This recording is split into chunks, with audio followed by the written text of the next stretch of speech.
ప్రధాని మోదీ ప్రసంగాలు వింటుంటే మన దేశం ఎక్కడికి వెళ్తుందని రాజకీయాల మేధావుల్లో ఆందోళన చెందుతున్నారని అన్నారు. మన దేశానికి ఉన్న గౌరవ ప్రతిష్టల భంగం కలిగిస్తున్నారని మండిపడ్డారు. ఈ 10 ఏళ్లలో మోదీ ప్రజాస్వామ్య విలువలు పాటించలేదని ఆరోపించారు. ఆయన దేశవ్యాప్తంగా 143 కోట్ల జనాభాకు ప్రధానమంత్రిగా ఉన్నటువంటి నరేంద్ర మోడీ గారు ఆయన చేస్తున్న ప్రసంగాలు ఇస్తున్న ప్రకటనలు చూస్తూ ఉంటే అసలు మన దేశం ఎటువైపు పోతుంది, ప్రపంచవ్యాప్తంగా మన దేశానికి ఉన్న గౌరవ ప్రతిష్టలు ఏ రకంగా మంట గలుస్తున్నాయని మేధావులందరూ కూడా ఆందోళన చెందుతూ ఉన్నారు.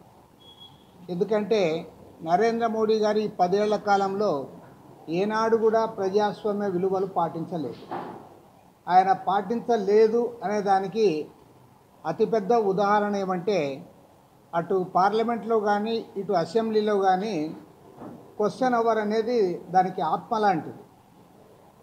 ఇక్కడ ఎమ్మెల్యేలు అక్కడ ఎంపీలు క్వశ్చన్ అవర్ని సద్వినియోగం చేసుకోవడం జరుగుతుంది. కానీ ఈ 10 ఏళ్ల కాలంలో Narendra Modi as prime minister ఏ ఒక్కనాడు కూడా క్వశ్చన్కి ఆన్సర్ చేయలేదు. Not even once.